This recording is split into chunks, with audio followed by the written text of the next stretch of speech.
We will remind everybody that we're live streaming.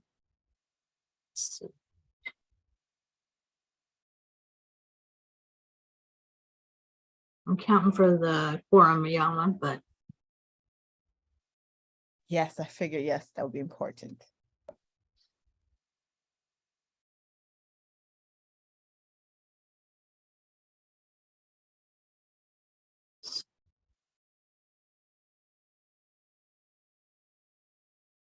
we only need one more person for we only need one more person for the quorums. I think we're in good shape.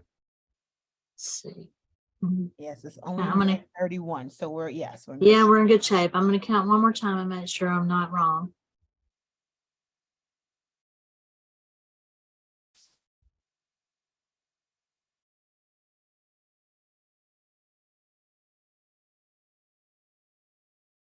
Actually, I think we're good. I'm gonna count one more time. Oh, Xavier's here. We've got a quorum. So we're all good. Woohoo! Yes. All right. I mean, not that we obviously want as many people here as possible, including those who are live streaming, but it's good to have quorum so we can actually do business. Good morning, everybody, and Happy New Year. I know it feels like, I mean, the month is basically almost over, but it's wonderful to see your face in 2023 and hope the year, at least the beginning of the year, has been treating you well. Again, I am Ioma Ruka, and I'm the chair of the Durham PreK Governance Committee. And so we will officially start the meeting. What's on the next slide, please? As usual, we know to sort of do welcome. Obviously, there's so many of us, we can't do it verbally. So of course, feel free in the chat box to introduce yourself, including your name, your agency, organization, or program, your title, role, and anything that may be helpful for the group to know about you, or even like how your year's going or how you enjoyed, hopefully, some time off and maybe what you did. So we're just glad to be in this space together. So feel free to introduce and say hello. And we are all seasoned with Zoom, at least as much as we can be seasoned. And so obviously we're going to continue our virtual meeting protocol. So as usual, mute unless speaking, just again to reduce interference. And also a reminder that we are live streaming as well. So camera on if and when feasible. Use the chat box at any time for comments and questions. And of course, even though we are seasoned with Zoom and other sort of a video conference, be patient. We may have some technical challenges. And of course, we will take care of that as soon as possible. And of course, if you have to leave early, please message Melinda via the chat box. And I'll also take this. I have to leave early because I have to go appear at the North Carolina Early Child Foundation's webinar, which is apropos talking about economics and childcare. So apologies, I'm gonna have to leave you all early, but I'm hoping to get all of the voting matters done. Hence, which is why we can't do all the introductions of the new people right now. So we're gonna unfortunately get right to business just because time is of the essence. But again, forgive me, some scheduling challenges. I'm working on it. I'm a work in progress. So is my schedule. So thank you so very much. You gonna take this one on, or should I, Linda? Okay, so I can go ahead quickly. Okay, so what we hope to do today for our meeting today is obviously approve our meeting notes from last time. And then really we have a jammed agenda, but really the first hour and a half or so. So feel free to be engaged, get your coffee, get your tea. So we're going to review and confirm the reimbursement rates again. So make sure we're all on the same page. We're also going to review budget requests for the 2023 and 2024 school year. We're going to review and confirm minimum salary requirements. This means that we're going to vote on these items, in particular, the ones that are confirming. And then in the latter part of the meeting, there'll be more discussion around enrollment demographics, set a process for member nominations. Hello, somebody wants to be chair, and then also share program updates as well. So we have a jammed agenda, but really want to make sure that we get to the voting items, which are the first, really the first 4 bullets to be blunt about it. Okay. So with that, we're gonna jump right into our first voting. So we hopefully you're able to, you saw Linda and team sent over the notes from November 2022. And so we'll love to go ahead and have a motion to approve the meeting notes.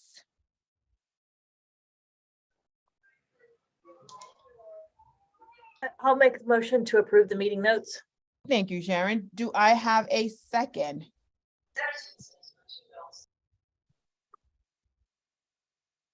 I'll second. Hold on, who said that? Joy Smith. Joy. Thank you, Joe. Okay. Yes, I'm still getting used to voices. So any, I should know Joy's voice by now. Any questions or comments? Just give a moment for that. Okay, so now we're gonna actually do the vote. So before we will do all the yays, but so I think we could just do all the nays, but I'm looking at Linda to make sure that's okay. Okay. Yeah, that's So fine. any nays regarding the approval of the meeting notes? So you can either unmute or feel free to use your reaction button at the bottom right-hand corner.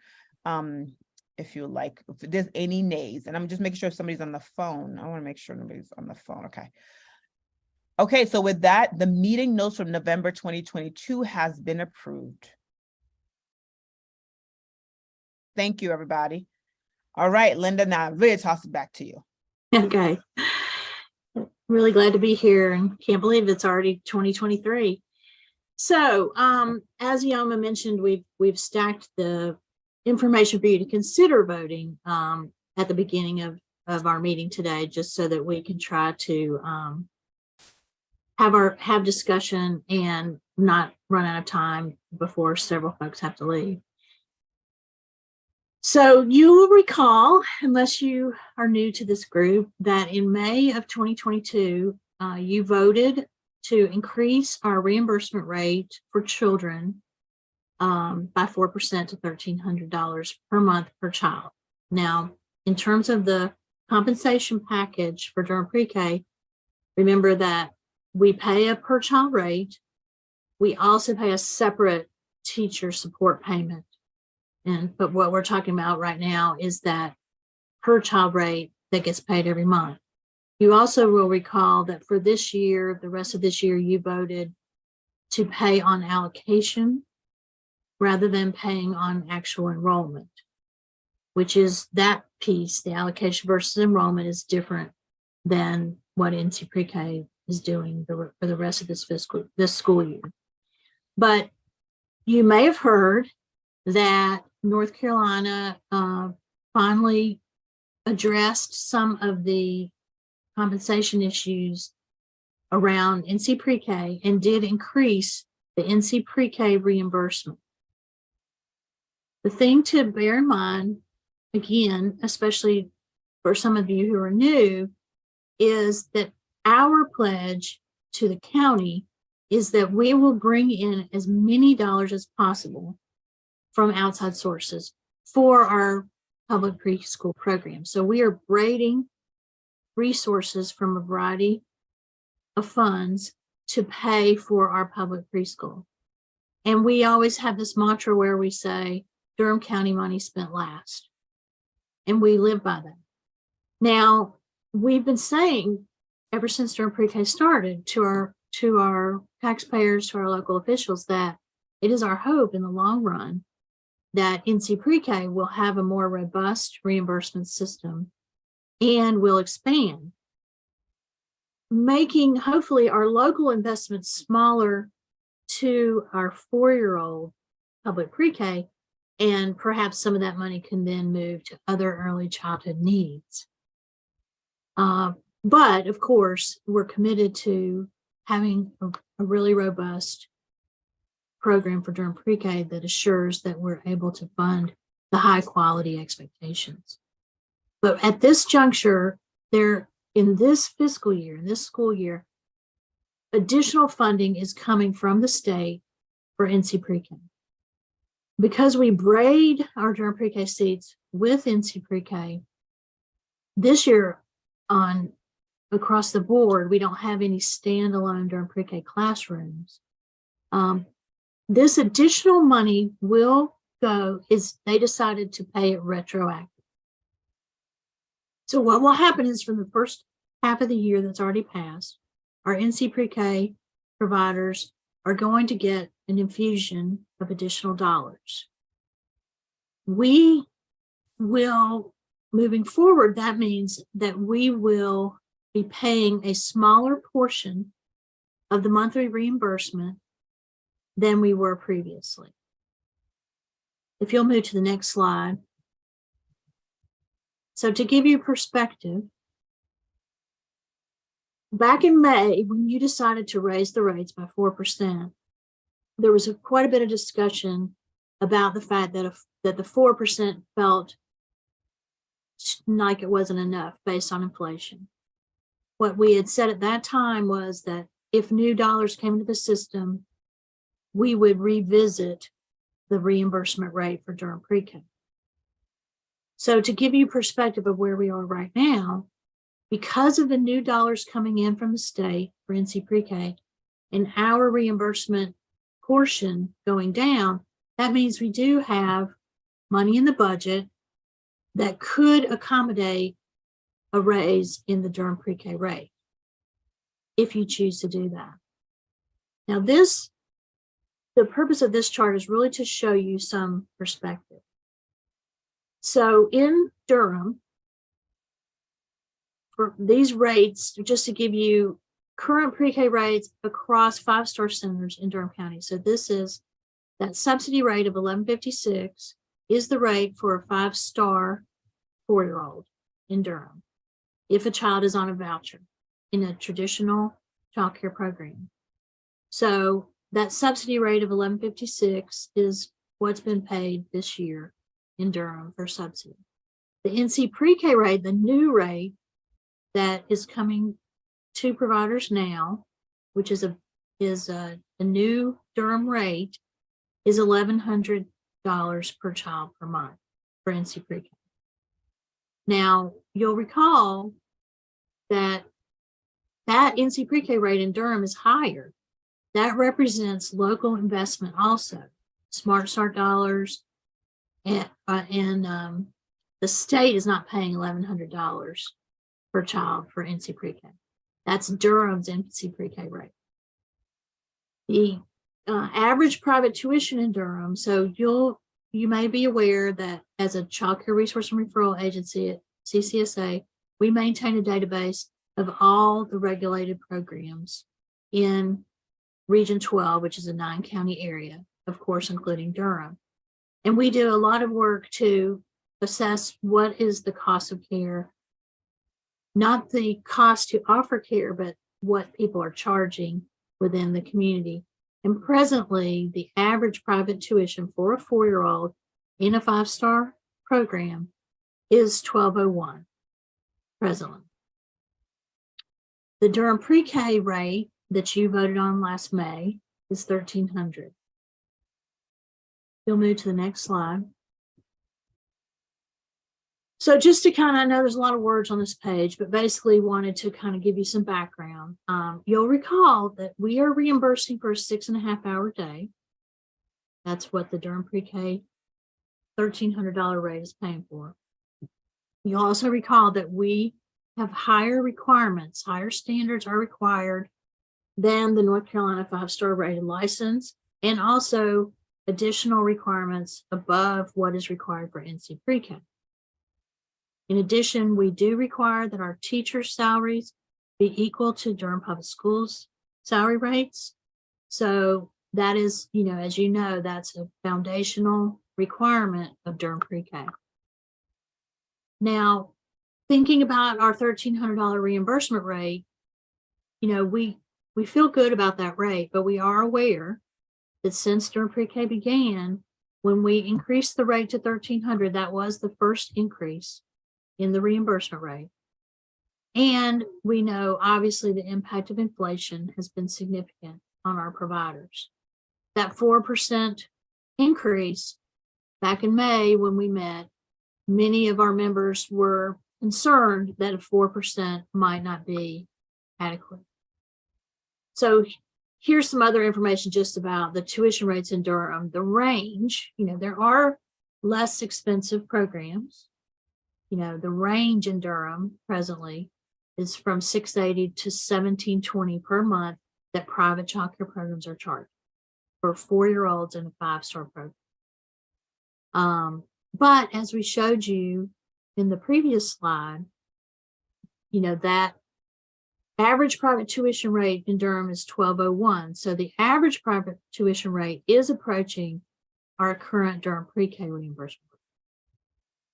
And obviously those typical 5-star programs in Durham that are not participating in Durham pre-K don't have the same requirements that we've imposed on the program to assure quality. And as we already said in the previous slide, the child care subsidy reimbursement for 1156, that is actually below the average private tuition that's being charged. So those are just some contextual data points for you to consider as you look at where we are presently. You can move to the next slide. So we said we would bring back to you an opportunity to talk about the rate if additional dollars became available, because we were aware that the state was working on potentially infusing more dollars into NC pre-K, which would free up some of our funds. So as you asked us to do, we're bringing this back to you for discussion and to consider whether or not you want to address the reimbursement rate. Now obviously you have options. You could choose not to do anything. You could choose to stay with what we have. You could choose to raise the rate. If so, you could raise that immediately for the rest of this fiscal year, or you could decide that you could decide on a new rate for next school year. Those, just are obviously some options. So I'm just going to open it up for discussion, and hope if you have questions, obviously we'll try to answer them.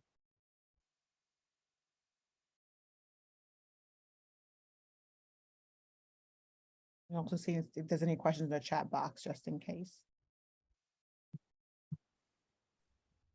You have a hand up.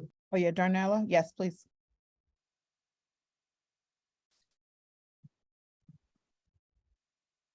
I'm trying to do unmute. Good morning, everybody. Happy New Year. Yes, same to you. Happy New Year. And Good morning. this is such a great work everyone does, and I don't want to negate it by just kind of having my presence here sparing it. So please forgive me, but I've been over here in the struggle, okay? It's been a little rough out here in these childcare streets. Yes. And so I really had to hunker down and kind of close in and try to recruit staff and keep the wheels turning. So thank you guys for this work. I wanted to, the providers reached out to me. I wasn't present at the last NC pre-K meeting, but I got an earful of kind of how things went awry. And you guys know I'm always want to be the peacemaker and bring things back to perspective and hear the information and kind of know a little background on the facts and how things work with the funders and different things. So I come with a different perspective. But what I like to say is that it is really, really hurting out here in terms of financing. Last year, maybe a year before last, I came and we spoke about how this was the first time I really saw my business and this industry in jeopardy for the private providers. And that's still my fear. We've gotten a lot of support, and thank you guys for advocating for us. But this thing is spiraling. It is like the cost is astronomical. And parents are really hurting, and we've been getting the support, for their fees and different things, but it's almost like I have to charge the fees to kind of have enough to, keep the quality of the program going and to attract new staff. Like to attract new staff, I'm paying them almost almost to $1 to $2 more than my existing staff. And then I'm gonna have to try to bring everybody up to where it's fair and equitable.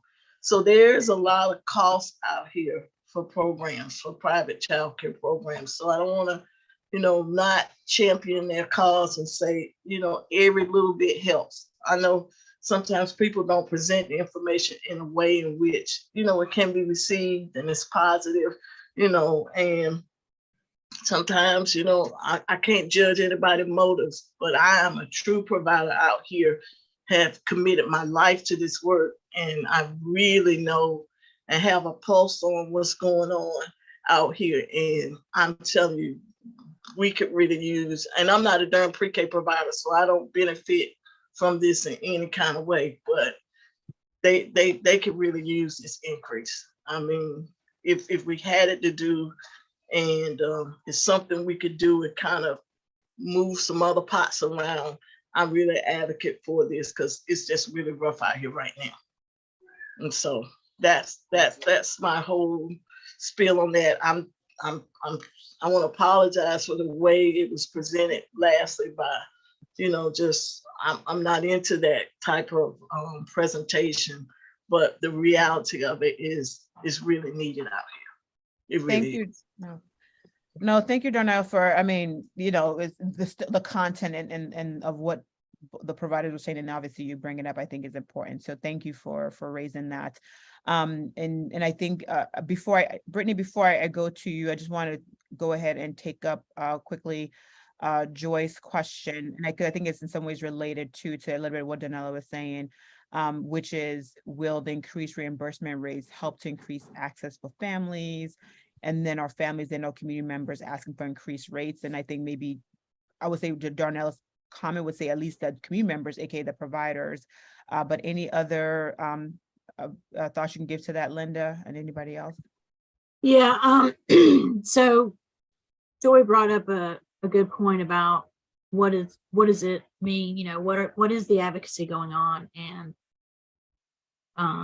whether or not this will increase access. So, as you know, from the very beginning, we have been investing in the early childhood system across Durham, and by providing additional services and quality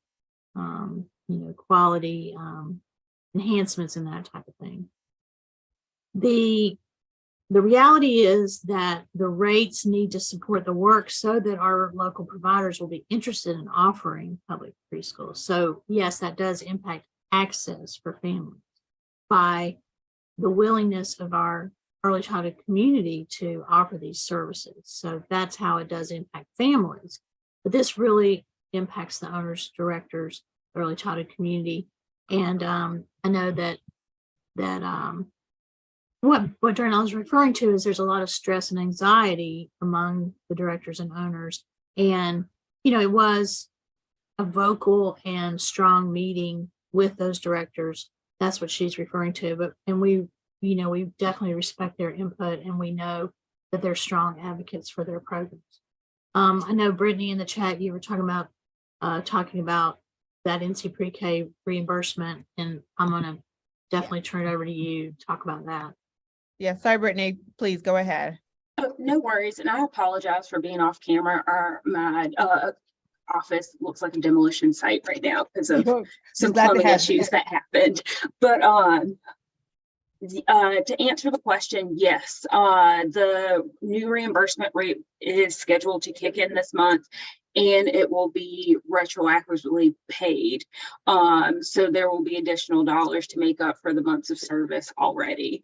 And just a reminder, we are still paying on attendance versus enrollment for NC PreK. So that is also something that I just want to bring to your attention. And we are actively still recruiting children, but we have exhausted our list. So just wanted to add that for context, but we are still actively trying to recruit and fill seats. But we have gotten confirmation from the state that that payment will kick in this month. Thank you for that, Brittany. And I think to add even to the question, Joy, that you had, right, in the end of it, providers, them being soluble, right? Being able to actually have programs, high quality, all of that, obviously that makes it in the long run accessible for families. And so whether or not they ask for it is probably like, it's good if they ask for it, but I think we don't want them to ask for it. We should already be proactive, which is really, I think, what we want to make sure that, the provider community, right, is able to stay open, provide those services, provide the programming that children and families need. So I think at the end of it, that's really the whole goal, is at least trying to keep them soluble, especially because we've been investing, at least here in Durham County, for years, right? We want to kind of make sure that we continue to invest in both the programs, the directors, and also obviously the workforce, really because we want to support children's healthy development and obviously families' own development and what they need for their child. So I would say they're really mutually related in that regard, even if they're not asking for it, in my perspective. Right. Tosh, can you go back to the previous slide? Just the one before that, sorry. Yeah, just, I think there's so many things to unpack here. And COVID has impacted our programs so deeply, and the inflation can't be underestimated. And the shortage of workers has put pressure on the pay rates, which is way overdue. I mean, we want to have a better system in terms of paying people wages that means that they can be in early childhood career. But I think the confluence of all these things has just created so much pressure. Somebody said to me, that's a colleague in a different field, I was in a meeting and we were just talking about the wage issue and all that. And what she said to me was, what is your end goal? And obviously our end goal has always been to have the highest quality program possible. And so that's why on this slide, what we're trying to do is just give you perspective. And what I would say is the $1,300 reimbursement rate that we are presently paying, and then we also do pay a teacher support payment based on the teacher's license, how many years of experience they have. That payment is to try to make it possible for a program to hire the most qualified teacher possible, without the barrier of their salary. But that $1,300 rate, in the context of the type of service and program that's being offered, that's what it really boils down to. Our requirements for quality programming and the work that goes into our program, do we feel that our rate adequately reflects what we are expecting in terms of quality?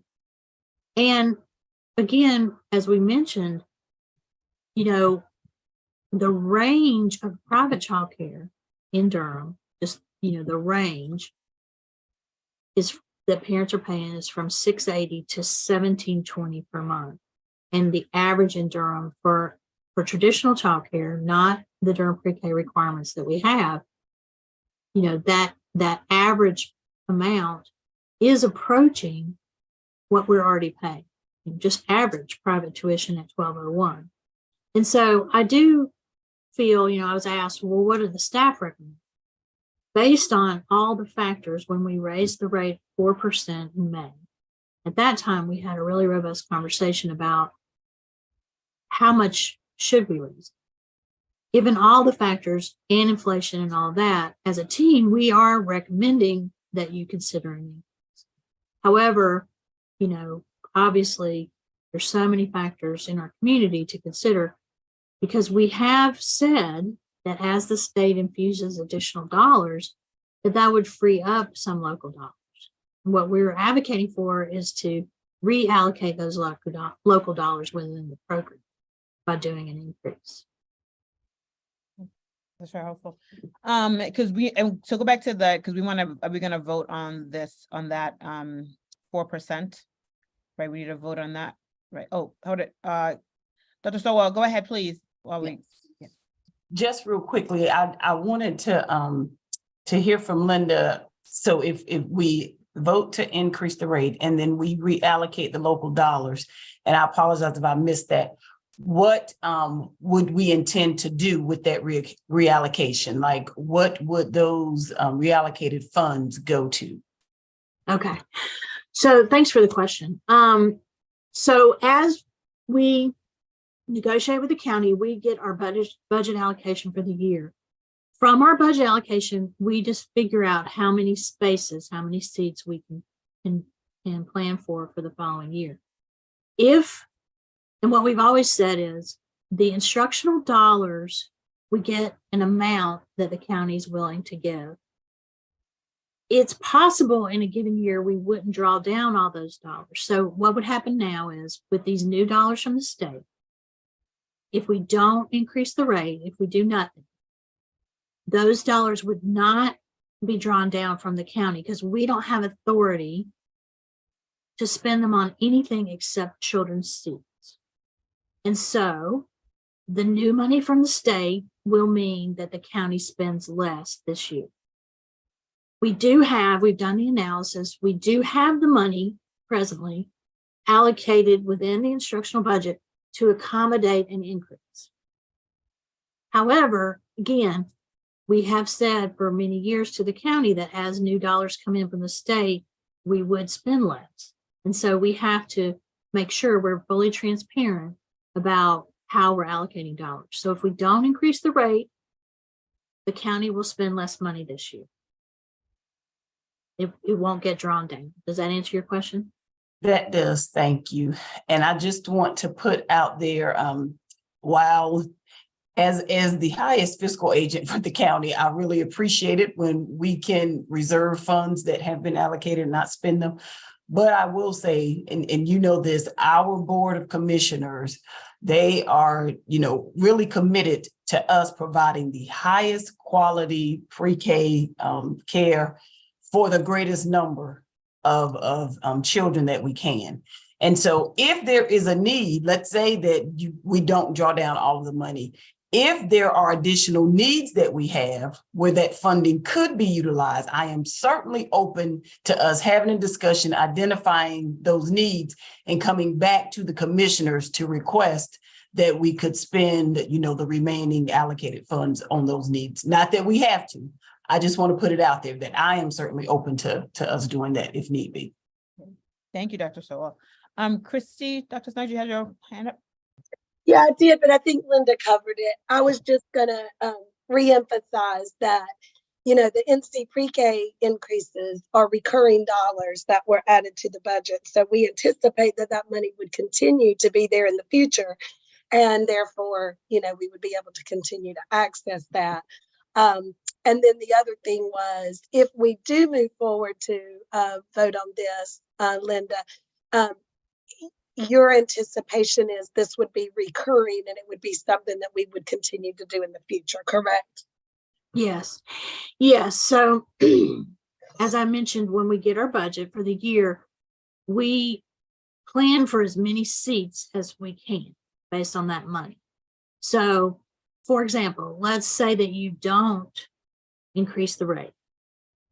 It is true that then that means next school year, we would be able to create some additional seats because we would have unallocated dollars. However, we might not be able to if the providers feel that the reimbursement rate doesn't cover their needs. So, we're in that catch-22 where we want to maximize access for children by having as many seats as possible, but we also know that we have to be able to support the system.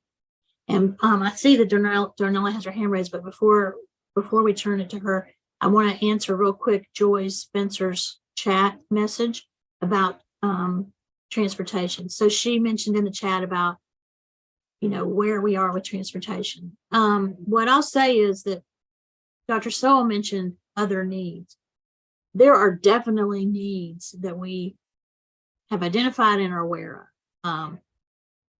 Transportation is one thing that's a very complex issue, but it is a need that's been identified by parents and is something that we have been studying, but we do not have a readiness level to offer as yet. We've been in communication with the public schools around how they're handling transportation, different options. We are in a community of practice with other public pre-K providers across the state, and the transportation issue is on that agenda almost every meeting also. It is a huge problem for parents and it is an issue. However, it is quite costly, and we don't have the money presently, and we don't have a plan presently to address transportation, but it is something we're studying and working on. There are certainly other needs too. I mean, obviously, we've had requests for nursing assistance, additional health, social, emotional supports. There are other needs. And as Dr. Sowell mentioned, we could review those needs, and we could make a request to the county to take our existing dollars in a different direction. As I mentioned, the thing we have the authority to do right now within our budget is to consider that extra money to be spent toward those seats. If we want to take that money and ask permission to spend it differently, that would be a different process. But the rate issue is the thing that's within our purview for you to decide at this point. And before no. Janella, oh, sorry, we don't. I'm done. And I was just gonna just before Janella, you go, I was gonna just remind us, obviously, depend on if funds are available later on, is that obviously will encourage us to look at our charge, but also our priorities that we established a while ago. So I think as we make any decisions, we want to kind of go back and look at, okay, have we met some of our benchmarks that we sort of talked about maybe a couple of years ago, or maybe a year ago. So just to be on the same page. Go ahead, Janella. Thank you guys for the opportunity to continue to speak to this issue. A couple of things I want to kind of preface as well. DPK, the rate and the expectations that are put on the private providers to carry out this program, it really is it takes more money, and it causes more stress to be able to carry out the DPK program. That's kind of one of the reasons why I really wasn't a huge proponent to participate. I'm just saying that myself, and I've been in the field 30 years, okay? So, you wanna, and how many seats now do you guys have? Are all the DPK seats filled? Because I don't know that, I haven't been connected. All the seats filled now. Right now, presently, we're at around 89% enrollment. Okay, so it goes up and down. Okay, so to add additional seats, then we haven't filled all of our current seats, might not be a good roadway to the future. And we're also having a difficulty filling the NC pre-K seats as well. Parents they're just not really, they're still not fully bringing their children back into care. Especially some of the higher middle income families, they're choosing other options, relatives and different things like that. So to say this money could be used for additional seats, I'm not sure that'll be best used as well anyway, because we're currently not filling our seat allocation now for both NC pre-K and Durham pre-K. Transportation, I've been doing transportation the whole time I've been in business, and it's something that I committed to doing at the onset of my business because I knew it was a need for families, but it's not something that providers readily take on. It is a huge liability, huge. And it's a whole, like, I spend out of my job duties, I probably spend a fourth of my time just managing that, the liability and the issues that can happen around transportation is something that you have to be really, really on it, because it could be something drastic that could happen that, that's, you would think it would be routine, but things could really go left really fast. So people are not embracing, providers are not embracing transportation. They haven't. I've done it because I felt like it was so important to me and to the population that I served that they be able to access quality childcare.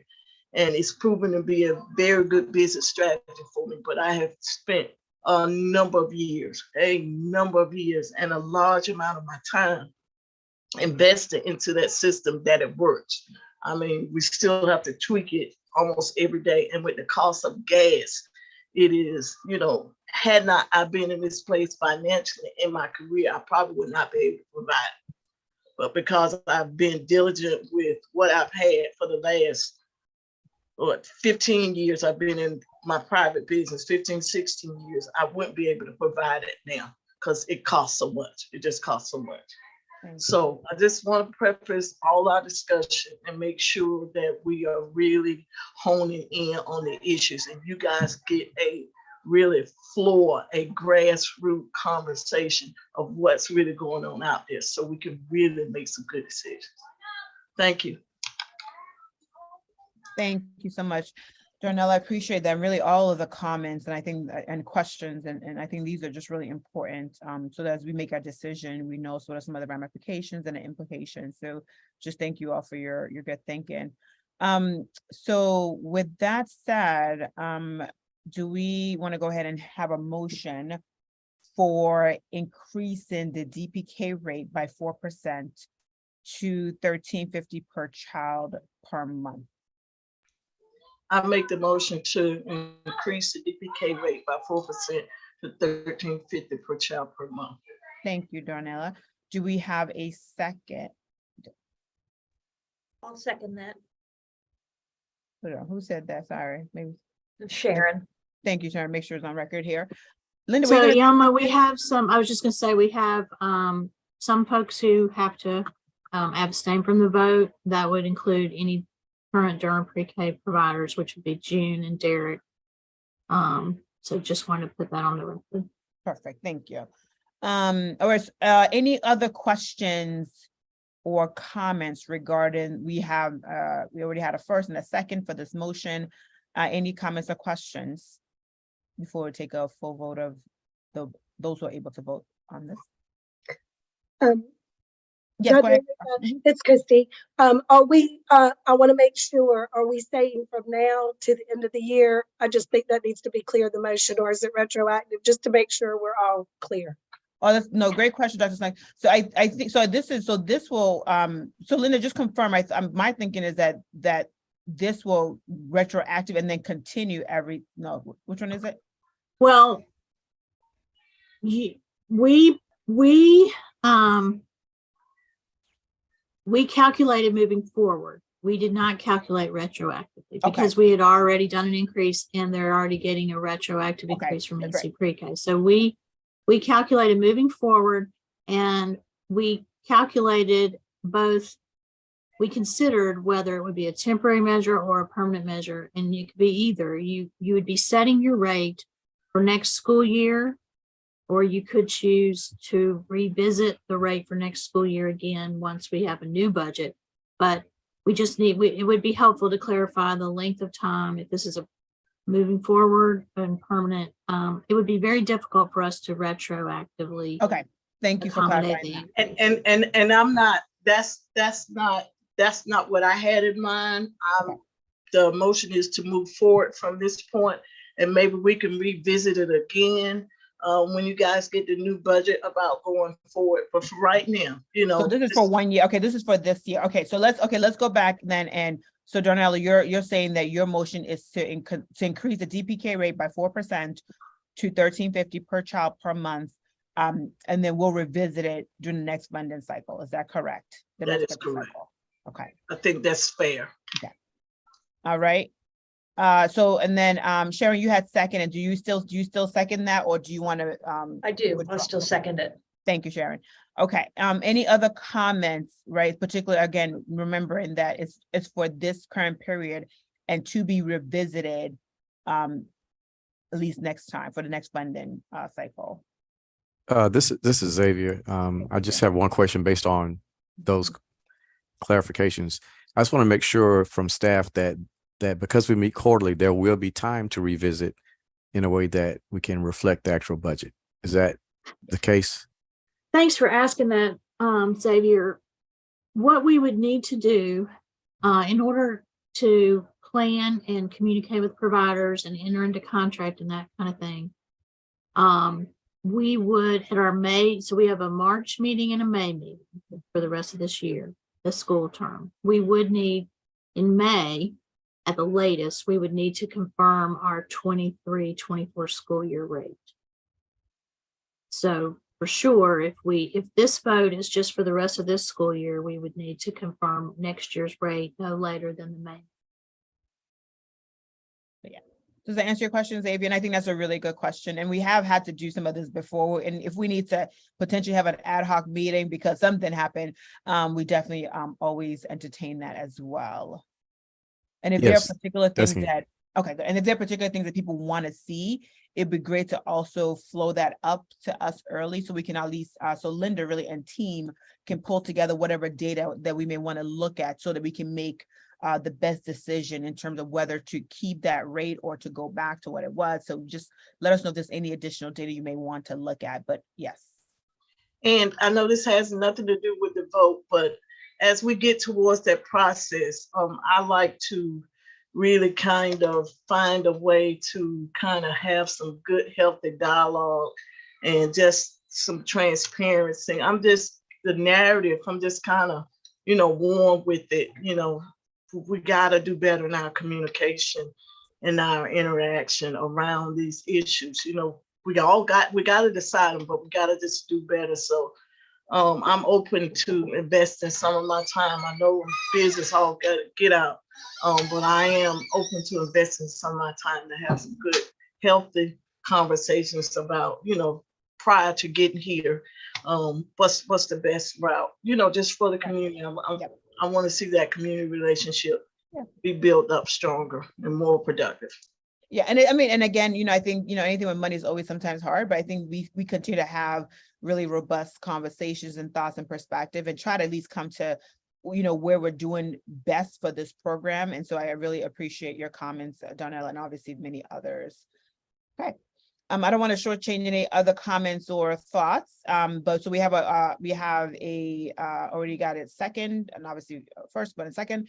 And so unless there's no other comments, I'd like to go ahead and really ask for a vote of really nay. If there's a nay for increasing the DPK rate by 4% to $13.50 per child per month for this funding cycle to be revisited in the next funding cycle. Are there any nays for those who are able to vote?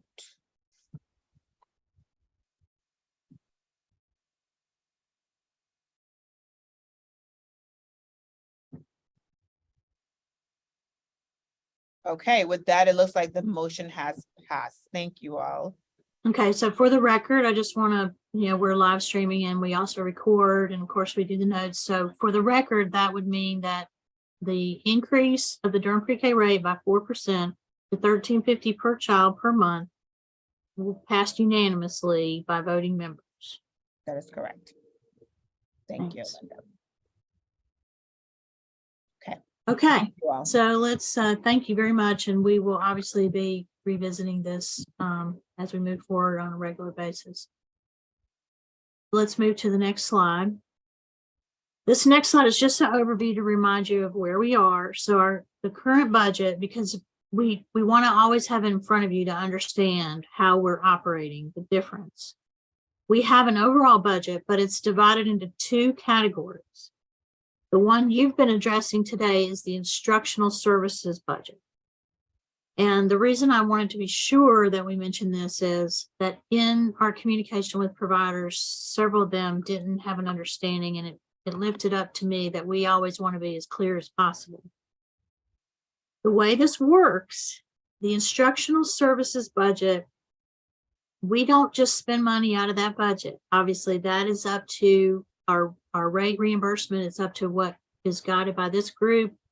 And we don't draw that money down until it's spent.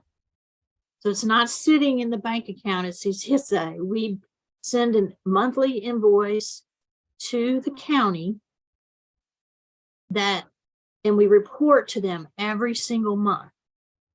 So several people asked me about accountability, and not from this group, but in the provider community, they were asking about accountability. And I want to be really clear that we meet with the county every month. We provide written and discussion. We provide written reports as well as discussion every month. And we are drawing down those dollars once they have been spent. Once a child has been served, then we are reimbursed. So that's the instructional service.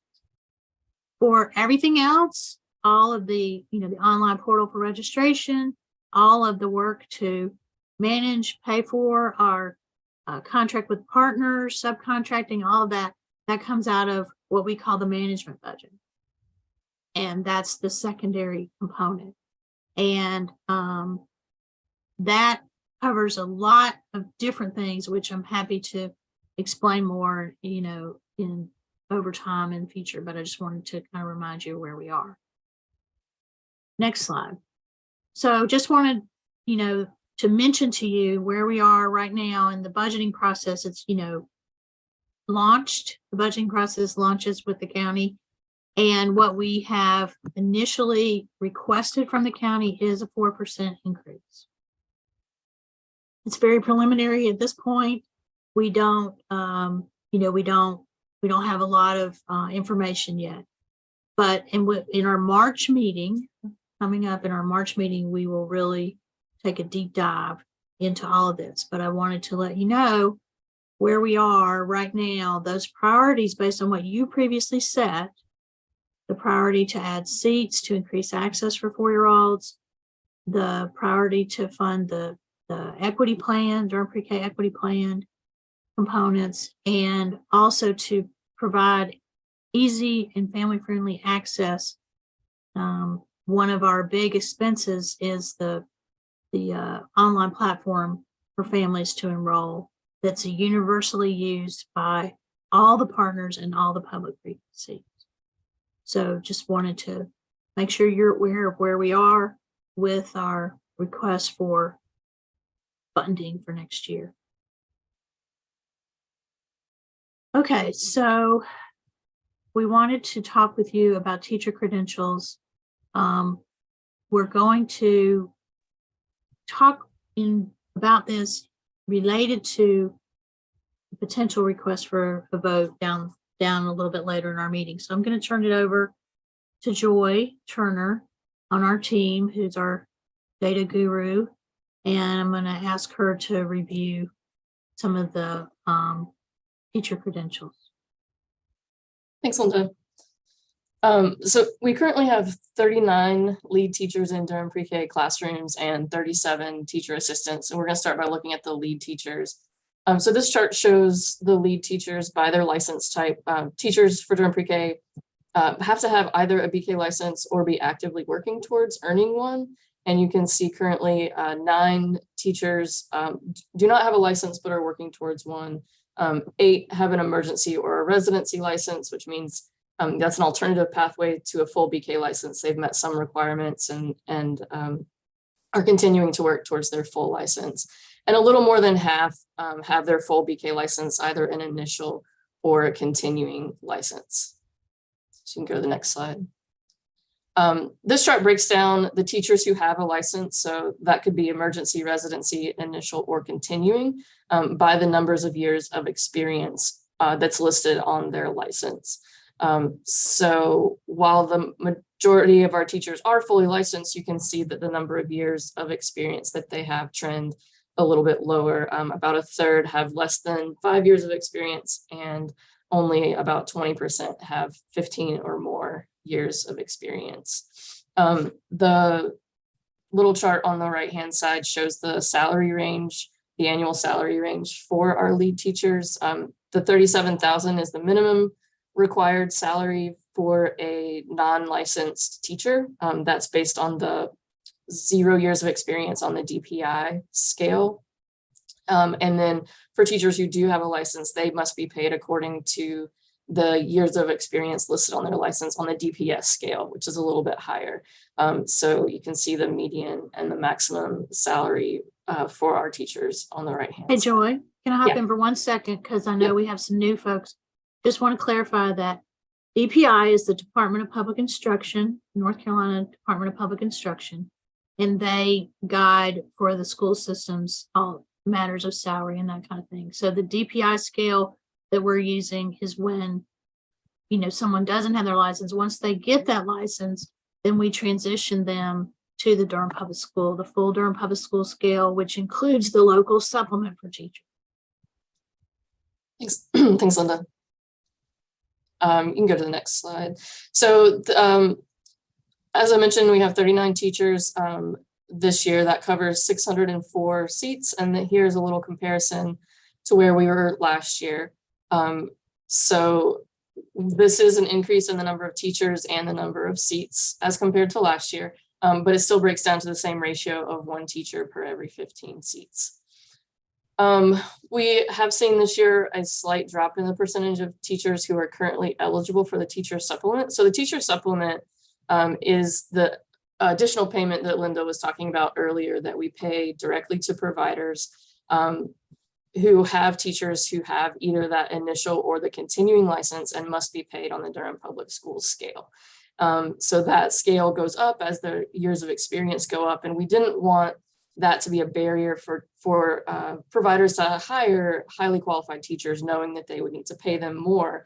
And so as a teacher increases in years of experience, our payment goes up as well.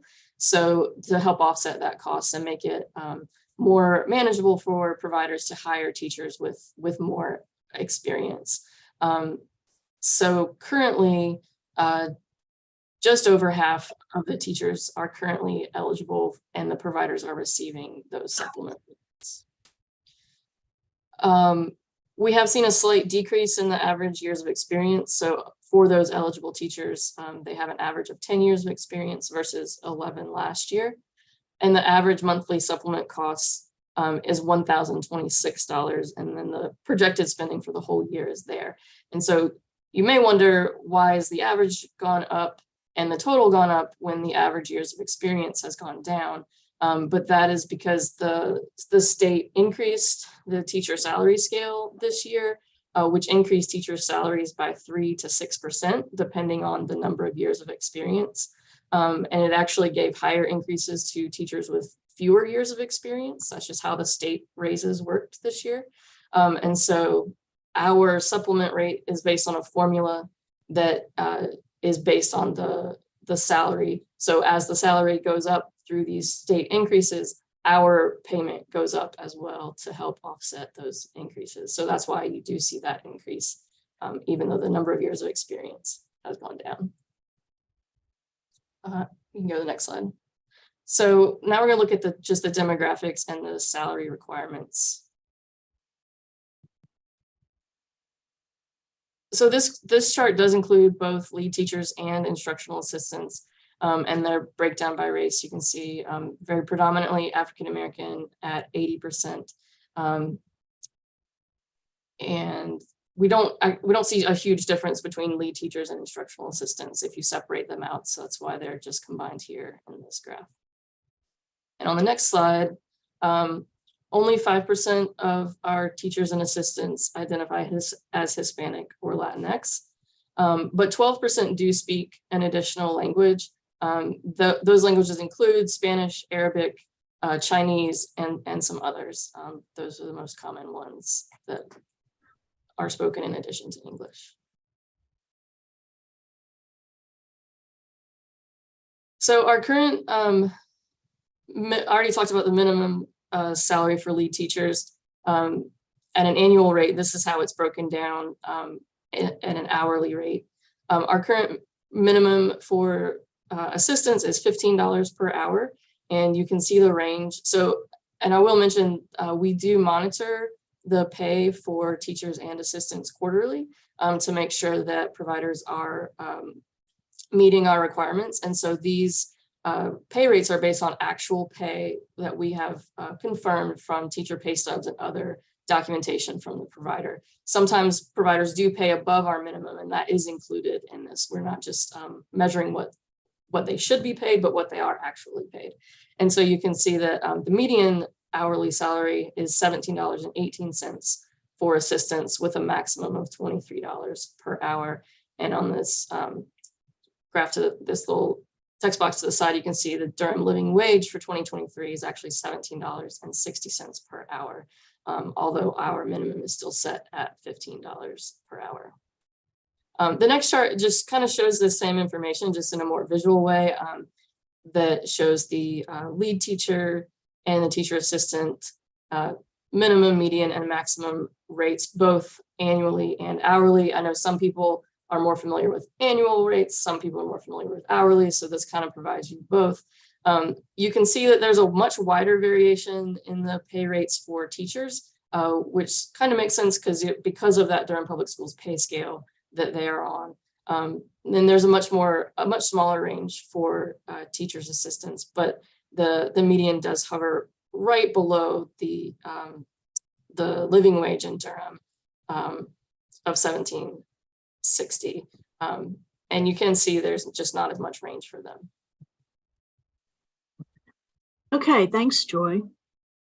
So our purpose in reviewing this, as we do every year, you've asked us to inform you, keep you informed about how our programs work and how things are operating. I see in the chat that Sharon was asking, does Durham Public Schools have a commitment to pay the living wage? I'm actually not sure. I don't know if Dr. Hardy's Dr. Hardy's, on. yeah, Dr. Hardy. Yes, she's on. Yeah, go ahead, Dr. Hardy, please. Good morning. Happy New Year. We are in budget development right now. So the first iteration of our superintendent's budget recommendation will be coming at the January board meeting. Okay. Thanks for that information. Thank you. So those of you who have been Hold on with, hold on a second, Linda. I see Dr. Solo's hand is up, so I assume it's related. yeah, go for it. Thanks so much. Just real quickly, want to state that it's another priority for our board for the DPS employees as well as county employees to be paid the living wage. And so I will go as far as to saying that should also apply to DPK as well. Thank you, Dr. Wall. And I see Christy, Dr. Snug's question about requirements for teaching assistants. Can you remind us of that? Yes. So this current year, we follow the NC PreK guidelines for teacher assistants.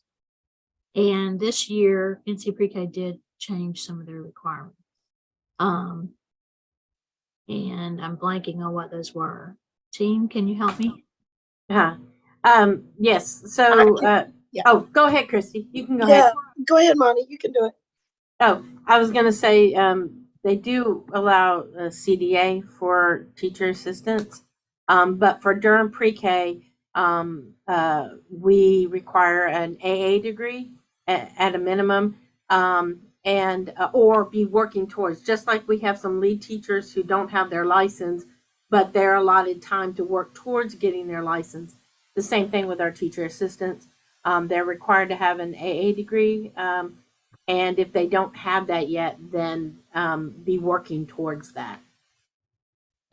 And just as a follow-up, Monty, does that mean that we are verifying that they are continuing to work and completing those 6 hours just like NC PreK? Yes, Yes. yeah, we do Okay. verify All right. that they are in school, and we try to connect them to resources like Teach, so they have scholarships that help cover cost of going. Perfect. That's what I thought. I just wanted to verify because that also impacts, I think, the conversation, Linda, that you're having around rates. So thank you. I agree. And do you also see the question from Kate about our lead teachers? Yes. Yes. Okay. So in our Durham PreK plan, we require pay parity with Durham Public Schools for our lead teachers. We don't for instructional assistants. The Durham PreK requirement is actually higher than what Durham Public School presently has. So this group governance set a minimum of $15 an hour in the first year of our program development. We started Durham PreK with no minimum required pay for instructional assistants. Mid-year in the first year, you decided to set that minimum at $15, and you asked us to monitor and see where we were. So we do monitor, and as Joy mentioned, the many of our instructional assistants are paid above the 15 by the market, by by that market. So our minimum is 15, but our range in those positions in Durham Pre-K is between $15 and $23 is the top of the currently employed instructional assistants, that range. Our median right now is that 17, 18. So we know that tells us that the market is demanding that people make, more than the 15. However, we know that by setting our rates, we're making a statement. And so we know, and we also were aware that the county had moved since Durham Pre-K started in the last couple of years, the county has moved to the living wage amount as their standard. And so that's why we wanted to bring it back to you. Thank you.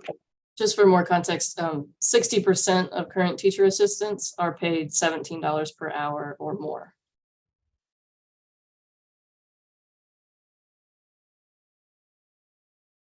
Right. I think that for us, if we're going to change it, it is helpful if we're going to. It's helpful for us to be able to let people know for next school year that this is going to be the new minimum. We're asking you to consider for next school year because we don't think that it's reasonable to ask providers to change their minimum for instructional assistants in the middle of the budget year.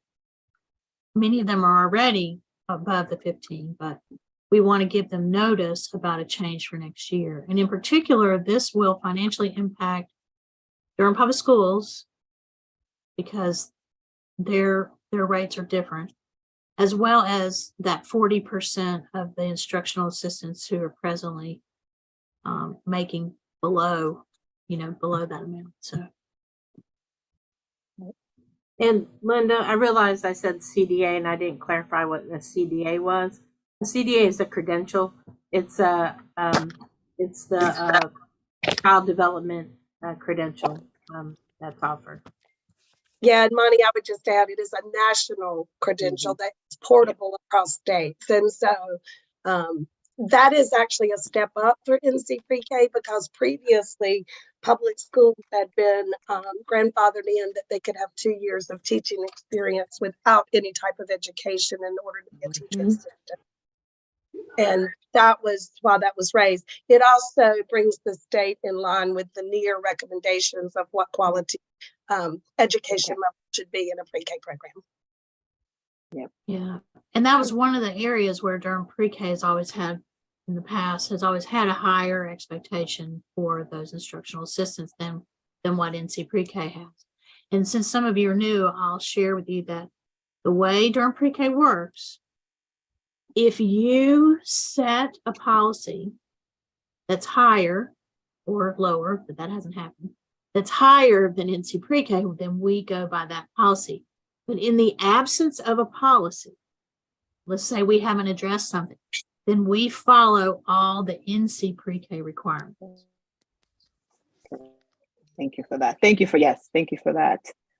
So in essence, Linda, you're asking for a vote to set a new minimum pay rate for instructional assistants beginning in the school year 2023-2024. Again, based on the data that, of course, a lot of the providers are already paying above that, but obviously want to just make a statement, also make it clear that livable wage is really important to make sure that all of our educators are being at least paid as fairly as possible. So I'd like to open this up for questions and comments, right? Again, and feel free to go through the slides if needed, but any comments or questions regarding this new consideration of setting a minimum pay rate for instructional assistants beginning in 2023 school year? I'd like to comment, not sure if I've got something funky going on with my phone. I've moved from my desktop to my phone. Can you guys hear me? Yeah, we Yes. can hear you, Darnella. Yes. Okay, great. Yes. If we definitely have to revisit the budget if this is going to, and I'm not opposed to doing it because like I said, I've already had to raise my pay rates to recruit new talent and to support my existing teachers. So I'm not against it. But we're definitely gonna have to revisit the rates if you are gonna require that we do that.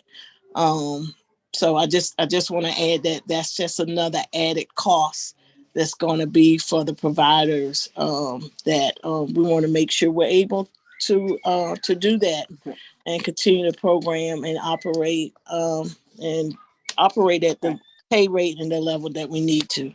So yes, please Darnella, consider. can I ask you, Darnella, especially when I go back to the other conversation we just had earlier. So maybe my question is, by raising it to at least the livable wage for Durham County, do you see that helping you with the recruitment and the retention of the workforce, especially on the instructional assistant side of things? I'm just curious about that. Really don't, because I'm trying to do that myself over here on a personal level. Like last week, I hired 5 teachers.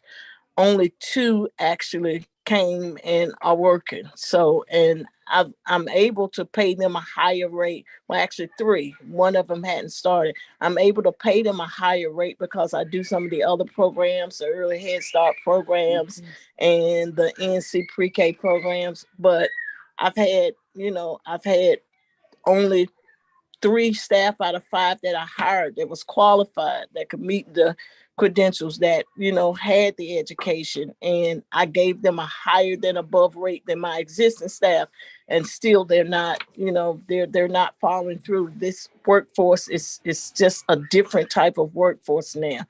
They're come for the interview, they're signed the offer letter, and they won't show up.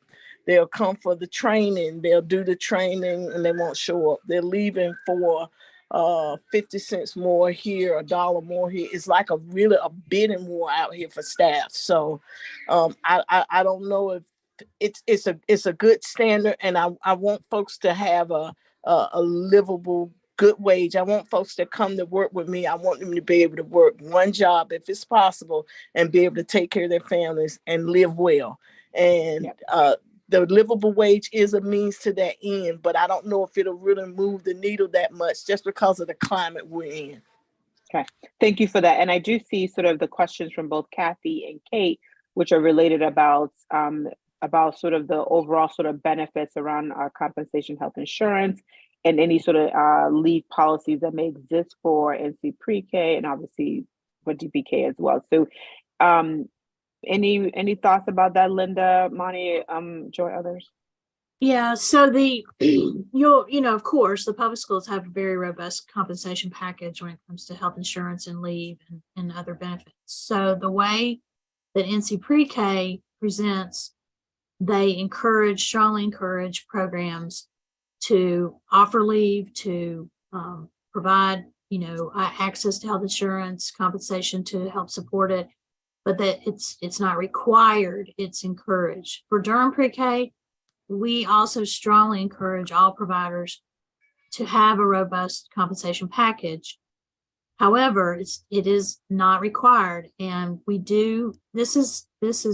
done some work to unpack that, and we're happy to do a report out to you in March of some of that information that we gathered in real time about the benefits of that our current teachers and instructional assistants are receiving. We'll put that on the agenda to report out to you in March. But when we talk about our required wage, we do have to remember that even though for teachers, for example, we're requiring they be paid on the Durham Public School scale, their overall compensation package is not matching the public school compensation package because they're not accessing the retirement and the health benefits and that kind of thing. I think it's, the hourly rate is the only thing we're talking about. On the site, just tell them. And as far as NC pre-K paid leave and that kind of thing, Kate, we'll be happy to report out in more depth about the actual what's required versus what is encouraged. And if you don't want to wait till March, we're happy to send you some information in writing. Right. I think June and then Christy. Dr. Smith. Yeah, I just want to say that here at Yates, to try and encourage staff to sign up with us, not just in the pre-K classroom, but throughout the center, we have changed our salary structure. And so we've gone, I don't mind tell you all this, we've gone from our base of 17 to 22, which is a lot for us. And I'm honestly not, so I think it is making some kind of a difference to whether we can hire staff, but I don't know whether it's making a substantial difference, because as Darnella was saying, you know, when you try and hire somebody, for a start, they don't show up to interviews, they don't respond to phone calls, they don't answer emails, and sometimes they'll show up and you go through the whole process and then they don't show up on the first day. I don't know why it's like this, but it is like this right now. And in terms of benefits, unfortunately, most private programs can't provide the kind of benefits that DPS provides, and that's just the way it is. And what staff are telling me is not that they don't want medical insurance, but what they're really interested in is their pay packet. Yes, it's great to have benefits and we provide them here, but we can't provide something that's similar to what the public schools provide. And to a certain extent, they'd rather have the hourly wage than they'd have a benefit package. In the long run, that's not good, because we all know we all need retirement and life insurance and medical care and all the rest of it. But unfortunately, private programs just don't have this kind of money. So yeah, I don't know what the end result is. I think the more we can pay people, surely the more they would want to work. But when I know what big corporations are paying their workers, you know, in the tech industry, and you know, I mean, if you're a high-powered, you know, doctor in the medical profession, if you're a high-powered attorney, and here we are, when we offer our teachers pay raises, you know, we're lucky to give them $1 an hour raise, and it seems like so minimal, you know, and really we're not paying our staff a living wage. And this is why I'm afraid that people are not entering this profession and choosing not to stay in the profession, because it simply doesn't pay enough. And it also doesn't have sufficient respect, unfortunately. Although we're here to provide something that's a hugely important service to families, and how can they go to work if we don't provide this service? It's not seen as, well, during the pandemic, it started to be seen as being an essential thing. I think even that's sort of drifting away a little bit again now. Anyway, so I don't know whether I'm saying anything that's helpful. I do think if we can pay people more, it's got to help. It's got to help. No, that was very helpful, June. I think there's a lot of great pieces you put in there. Dr. Snipes, do you have a comment related? I think you do. Yeah, very quickly. I just wanted to remind folks too that even Linda, I appreciate you saying you would bring some information back, but I think, you know, as June just shared, it's very unlikely that many of our private childcare facilities can even, they don't usually offer health insurance or any type of paid leave or benefits.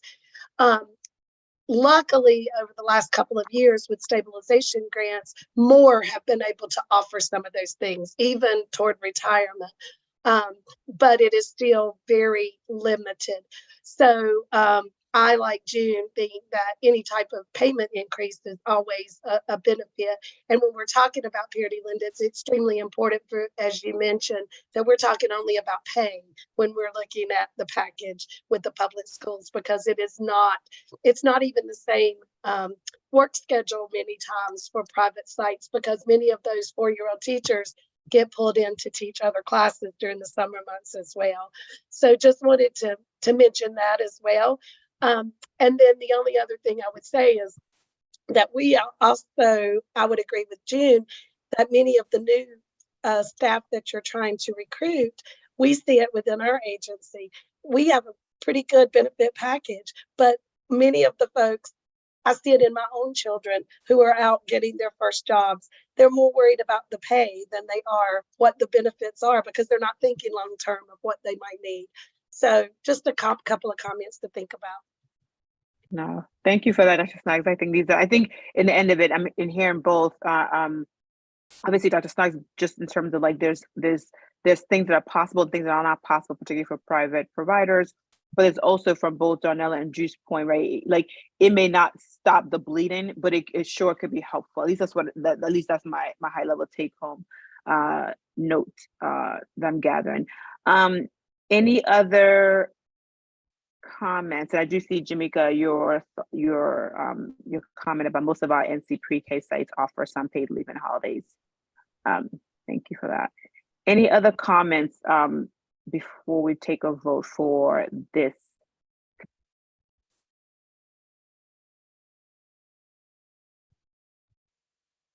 Okay, so with that, I'd like to ask, oh, go ahead, Jamaica. My apologies, Yoma, Dr. No, you're good, Yoma. Nope, you're good, Yoma. But I just wanted to make sure that I highlight the part about lead teachers for the offer of paid leave and holidays. Every single year I have many phone calls from many of the assistant teachers or IA, the instructional assistants with regard to not getting those paid benefits for leave and holidays and things like that, and them having to still work during breaks and things so that they do not, so their paychecks are not shorted. And so I just want to make sure that, everybody is aware that that is a piece that, we do need to work on in the future. No, I agree completely. I think we all would agree with that. Okay, do we have a motion to set a new minimum pay rate for instructional assistants for school year 23 to 24? So move. Thank you, Dr. Solo. Do we have a second? I'll second it. Thank you so much, Michelle. I appreciate that. Any questions or comments before we take a vote? So my only comment would be that by this motion, are you empowering us to set that rate? I think what we would like to know is what rate are you comfortable with? Was it the 17? I thought you had $17. Well, we know that the county is requiring the living wage, so we did suggest that, but it's up to you. And if it could be named in the motion, that would be helpful. Help. Yeah. Dr. Sowell, I would move to set the rate at the $17.60. Thank you very much, Dr. Sowell, for making that Hey, amendment. May I comment on that as to the rate? Can it be tied in somehow with the reimbursement rate for the upcoming school year? If we're going to do this for 23-24 school year, we need to somehow tie it to the reimbursement rate, because this is going to be an additional cost. I don't want to just say, let's go do this, which I'm in favor of, but we still got to address the compensation, the rate piece to support this. So is there amended? Can we do an amendment? Yes. I don't, well, that's not, so Linda, if you want to respond to that. So obviously our first vote was around the rate moving forward, the 4% increase. And then this was for the instructional assistants. And my understanding is that a majority of them already paid more than that. But Linda, I think we don't want to sort of conflate. I think we can't bring up another funding pool when we're trying to talk about this. So I do think your point about making sure that how this looks. And so I wonder if this is more of, let's figure out how it impacts the providers afterwards, right? To kind of get a bigger sense of it. That's what I would recommend. But Linda, others. Yeah, the previous discussion, you directed us to bring the rate for next year back to you. Yes. And I think that, we could do some analysis, but I think our concern is that we want to have the most time possible, since we're proposing a minimum rate for instructional assistants that's different. We want to have the most time possible to make the community aware of what's required in the new school year for Durham PreK. Okay. All right. Just as long as there was some conversation as to how the two would marry, And we didn't make that final decision for the 23-24 school year. I just wanted that noted somewhere. Thank you. Okay, I need to hop off, but before I do, I could probably do 30 seconds if we want to go ahead, unless there's any other comments. I don't want to cut off any comments. If there's any comments or questions, I'll have Linda take over. If not, we can do the final vote for this one now. I'll give it a second.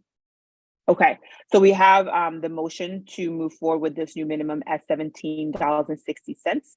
So if we can go ahead and take a vote of all eligible voting members, with those who do not approve it. So the nays, if there's any nays, please either raise your hand so we can see you. Just looking.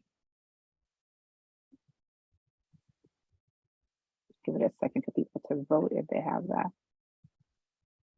Okay, Linda, so it looks like the motion passed to set a new minimum pay rate for instructional assistants for school year 2023 to 2024 at $17.60. Is that correct? Thank you. Okay, so the motion has passed. So with that, I'm sorry to leave you, and I will hand the baton over to Linda, and I wish you all a wonderful, wonderful week, and I'll talk to you soon. Thank you. Thank Appreciate you. So we'll move to the next slide, and we're at our break. So we're a little bit over time, but obviously you've been running a marathon here this morning, so we want to give you a break. It's 11:56. Let's reconvene at it's 10:56. Let's reconvene at 11:01. Take your break, and we'll move to more informational topics in our agenda. We don't have any additional proposed votes. So I know a few people have to leave, and we appreciate you being here. Thanks.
Okay, Tosh, can you move us to the next slide?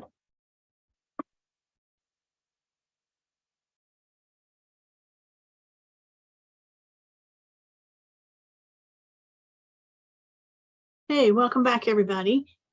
So we knew we had a really tight agenda, and so we will make adjustments, and we planned it that way for the second half of our meeting, knowing that we would likely be short of time.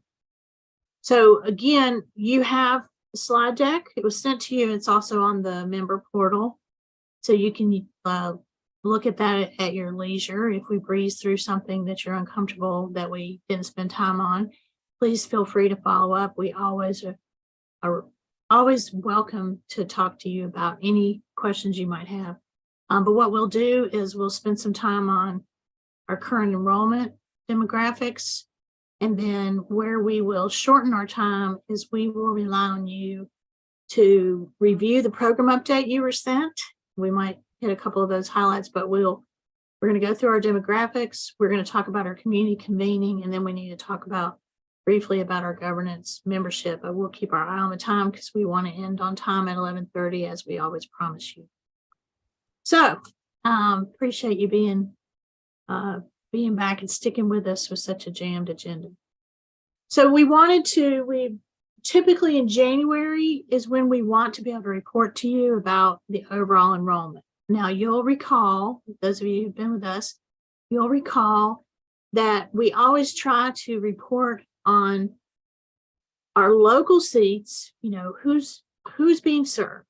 We have an overall community goal to serve, a long-term goal to serve 75% of the 4-year-old census. That's the goal we're working toward as a community. But we're going to report to you today on enrollment in locally funded seats, Durham PreK seats, as well as NC PreK seats. The information we're going to run over this morning does not include the demographic information for Durham Public Schools and Head Start. We will report out on the whole at our March meeting. We have been getting data from our partners, and we will consolidate that because we are committed to reporting on our local investment as well as our commitment universally to our braided system. So our 75% of the census goal is across all publicly supported programs, inclusive of the local Durham PreK dollars, the state NC PreK dollars, the seats that are created through Title I funds and the Head Start funds, as well as children being served through exceptional children's funds in Durham Public Schools. So we will report out to you on the whole in our next meeting. But these demographics are children in NC PreK and Durham PreK who are presently enrolled. So just, it's very straightforward. We always are concerned about, are we serving families who are economically needy? And you have set a priority that even though the local dollars can serve any child, the priority is always to make sure that we are prioritizing those families who have economic challenges in our seat placement. So presently, you can see from here that 67% of our families are making below 200% of federal poverty. And that's really significant. Tasha, if you'll move to the next slide, I'll give you a little context. So what does that mean? If you don't live in this world and do this every day, maybe you're thinking to yourself, well, I know 200% federal poverty is limiting. I know, but this just gives you an idea of what the federal poverty levels are based on the 2022 guidelines. And so when we say that 67% of our families are making below 200% of federal poverty, you can see that that is a significant financial challenge for that family. We did provide you with the current median income in Durham County in terms of overall. When we think about for a family of 4, the median is $99,814, but 67% of the families we're serving, if they're a family of 4, they're making less than $55,500 a year. And so I think that's just important contextual information as we are looking at the broad overall services. Next slide. Okay. So the reason that we have pulled out a different chart for the 100% local funded seats, okay, is that you have said, yes, we're creating this program and we're using local dollars to have maximum flexibility. We have a universal access goal that's not limited by income. But you have said to us, you need to prioritize the most needy families. Bearing in mind that the local dollars are the only dollars that have no restrictions. So invariably, we're going to be serving some of the higher income children with local dollars. So for your context to pull it out, this chart shows you the income of families who are enrolled in seats that are being paid 100% with those local dollars. And you can see from the chart that we are honoring your prioritization of families who are economically challenged. So before we move to another slide, I want to just make sure there's not any questions about that. And again, you have this to review. Sometimes these kind of things take a little time to digest. So feel free to follow up with any other questions.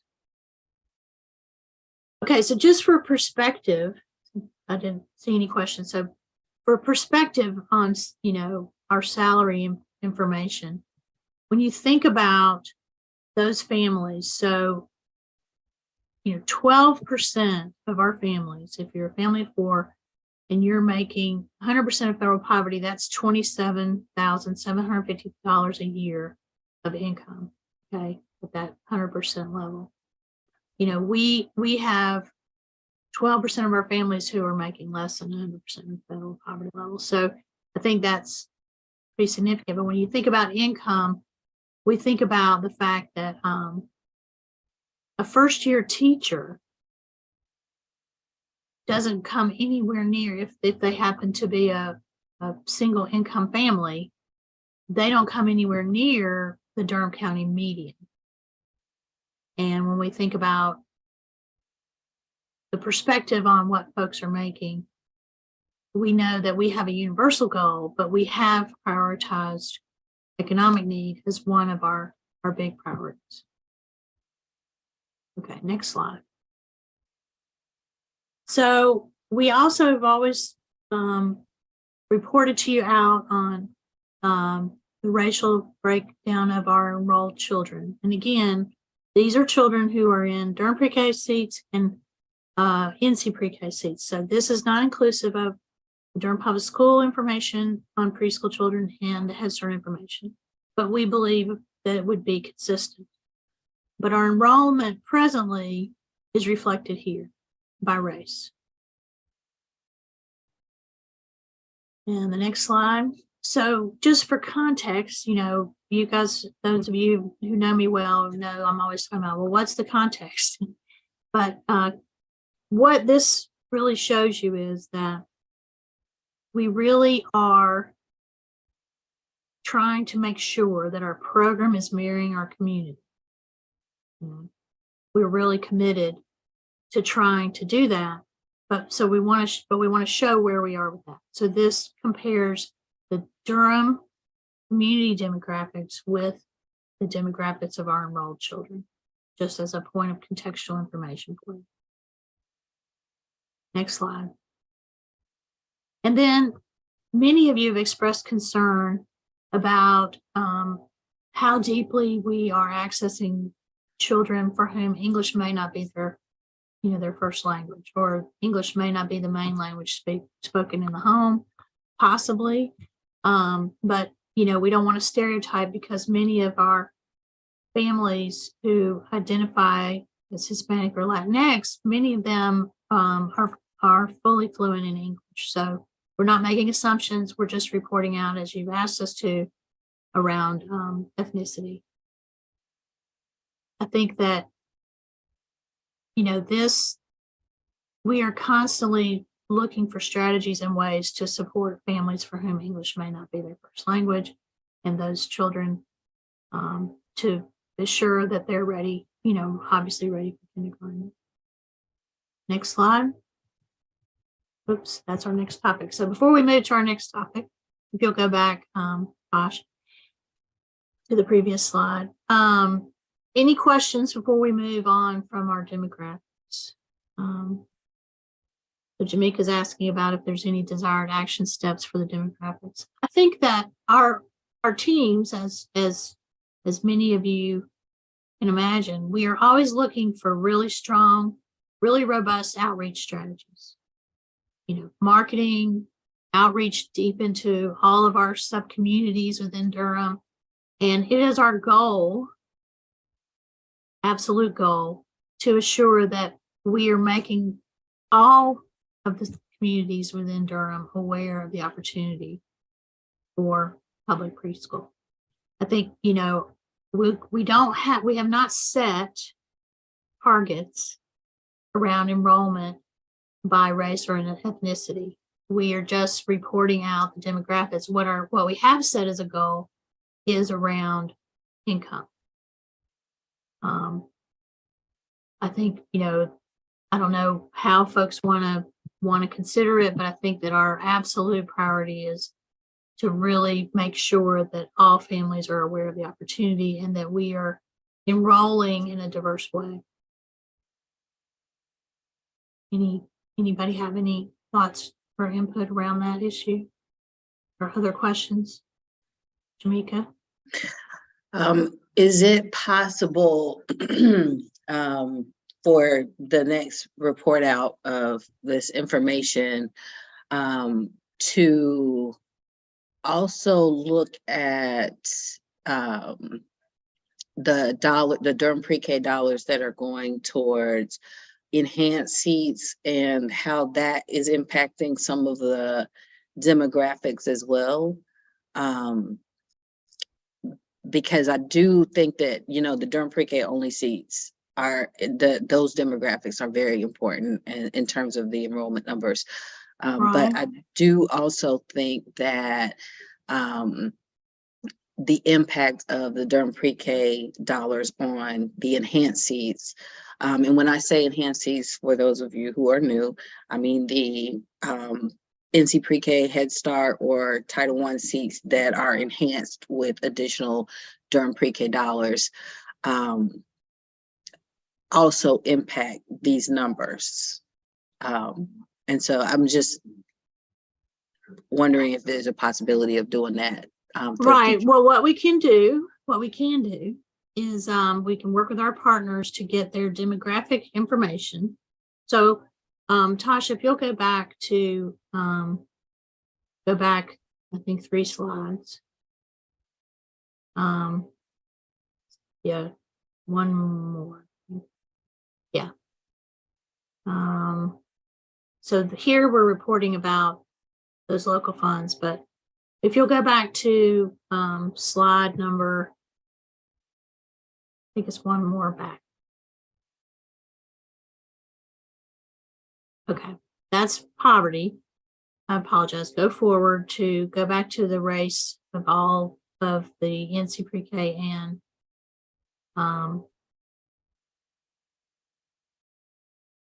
okay. Joy, can you help me by telling Tosh what slide number I'm talking about? Sure. It's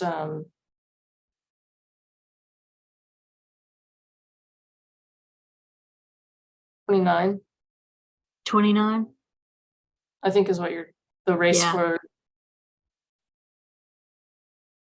one more back. More. No, one more. That one. Thank you. Sorry. We have so many slides, they run together.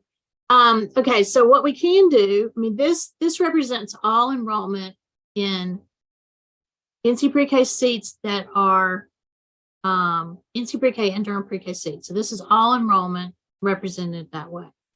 If I'm understanding your question, you're asking if we can break it out by seat type, break out that enrollment by seat type, and we can work with our partners to get that information differently. And in March, we're going to be reporting out on the whole anyway, so we can certainly do. But more so, my emphasis is actually on the federal poverty levels than the race pieces. Okay, you were concerned about FPL. Sure, well, we can do Yes, that for that also. I don't want the governance committee to think that the all of the Durham PreK dollars are going to only higher income families. You know what I mean? And so I'm not that they don't go towards them, but I just want to make sure that that part of the picture is, you know, as clear as it is to those of us who work in this every day, all day. Right. Okay. So Tasha, if you'll go to slide 25, that's the federal poverty slide. So this slide, so that one, no, not that one, go back. We're looking at slide 25.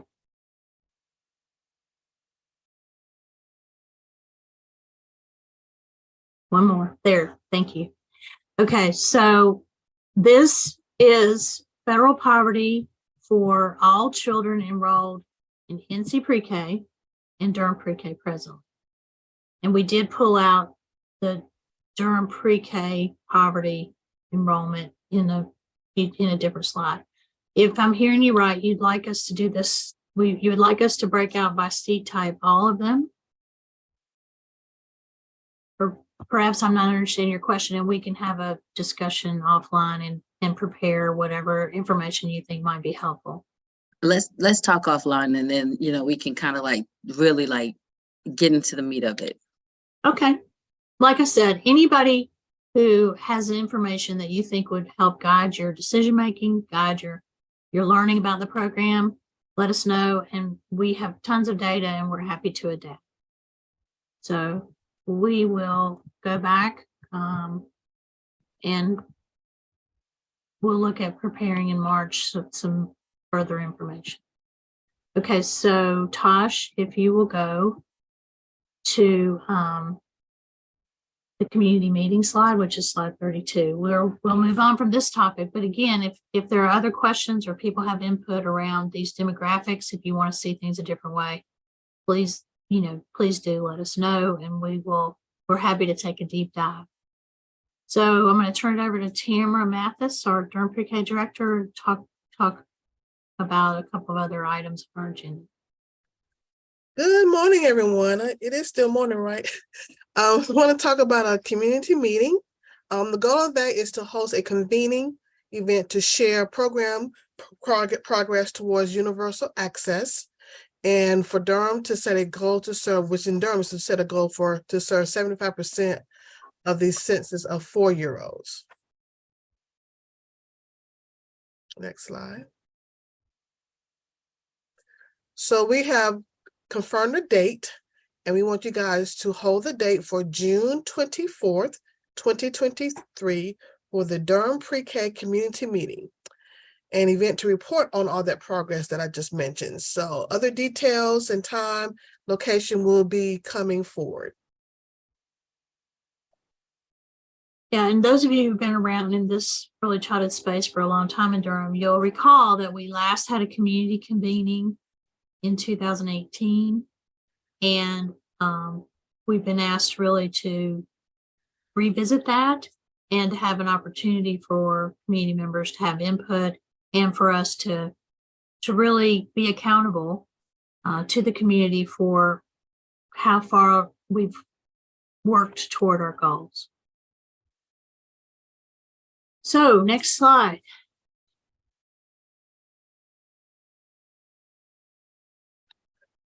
The governance committee membership is about that time again to nominate and elect a new vice chair. And so if you would get your email your preference to IOME, if you want to self-nominate or if you want to be elected for be the new vice chair. And we also want to recruit 2 to 4 new members for the fiscal year 24. We ask that that person be a practicing early educator, either a parent, business or faith leader, or early childhood researcher. So again, we want to recruit 2 to 4 new members for the school year 2024.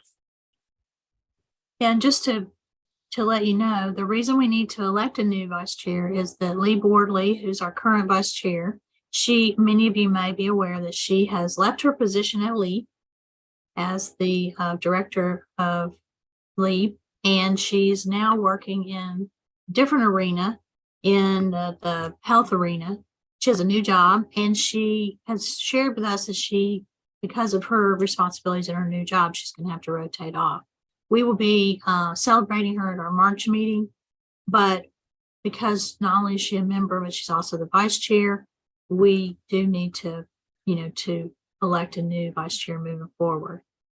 Ioma does keep teasing us by saying that, she's going to need to move on. So we do have to keep in the back of our minds that in the future, she is interested in someone else stepping up to be willing to serve as the chair. But right now we're going to, in our March meeting, we're going to need to elect a new vice chair. So we will be emailing you some forms for you if you have someone you'd like to nominate, or, for the committee, but also if you're interested in being our vice chair.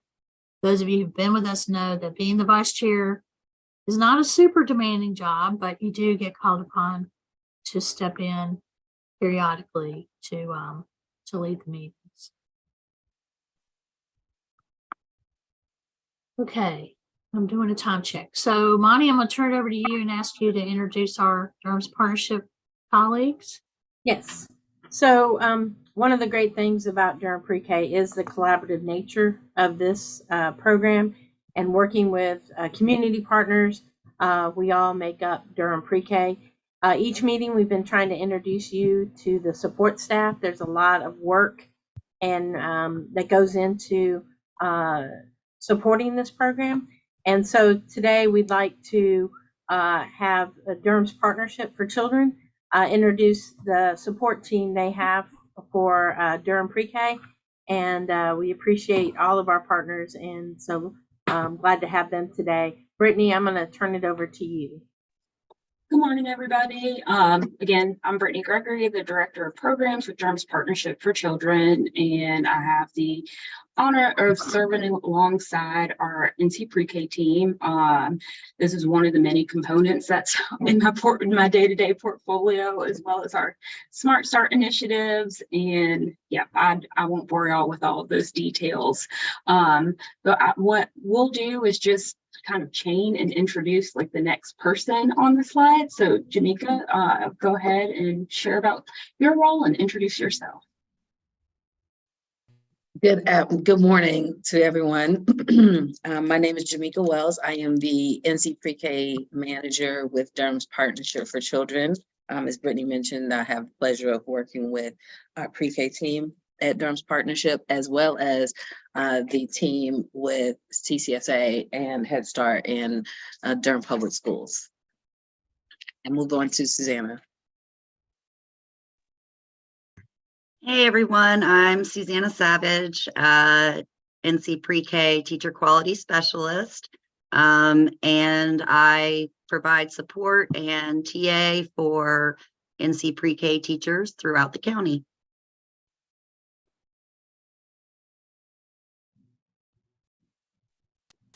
Hi, everyone.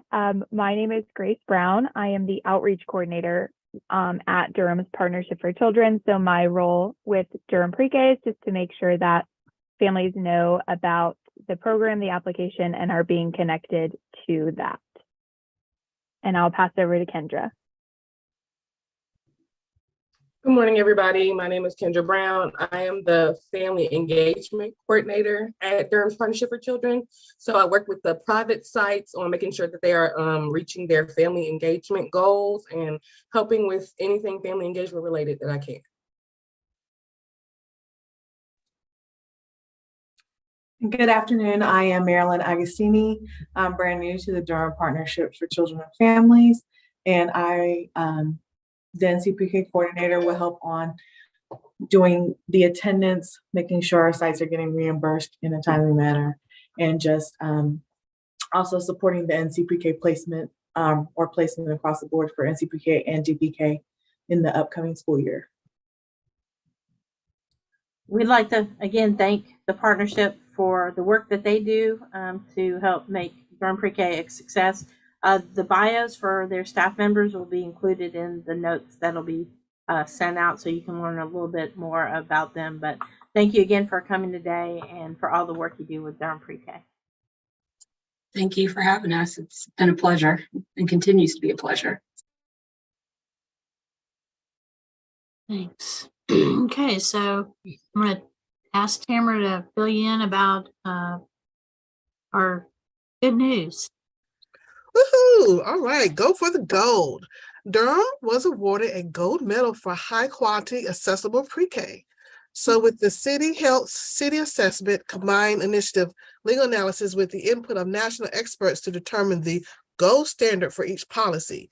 So the City Health identified which elements are necessary for the best quality policy, gold, of course, good, which is silver, and then of course, passable, which was bronze.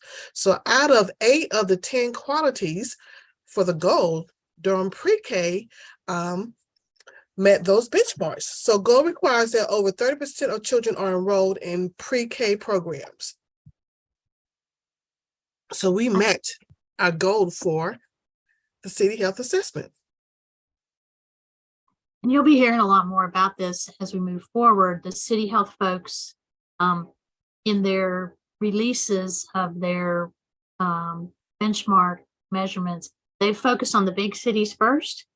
This is the first time Durham's been included in their assessment. They're doing a group of smaller cities, and they'll be releasing some information about that moving forward. And as it does, we will forward it to you. But we'll be celebrating this with our elected officials, because to be honest, of all the things they measured, the pre-K access was the only gold medal that Durham received. Durham received 1 gold and 2 bronze medals in other categories, but pre-K was the only one that we were rated gold. So that's pretty exciting. You'll be hearing more about that moving forward.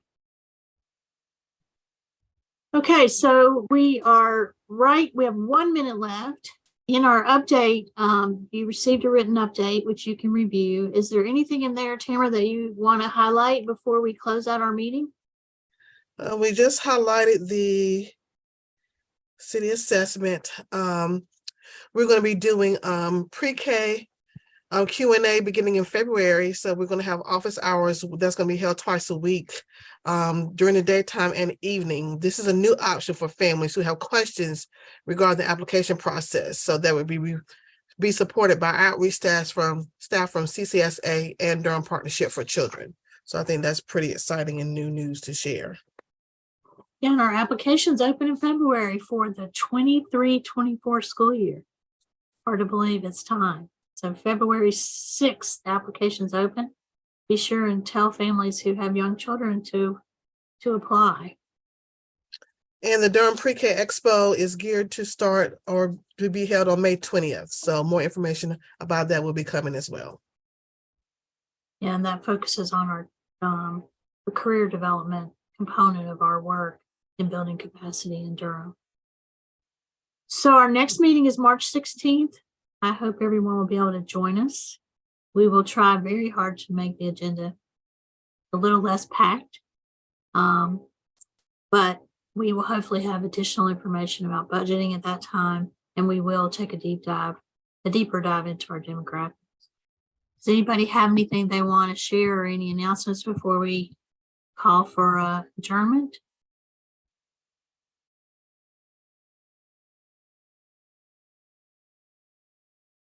Okay, well, we don't have to have a motion to adjourn. We'll just say, does anybody object to adjourning? I'm sorry we held you 1 minute over, but thank you so much for your time. I know on behalf of Yoma, I'll say that we are just always grateful for the really strong attendance we have today we had a huge attendance today, and that's just really gratifying for the program and we really appreciate your support. So thanks for being here, and we'll follow up with you with the notes from this meeting. And again, if you have any questions from the update that you read and from the slide deck and the meeting notes, just let us know. Have a great day. Thank you for your service.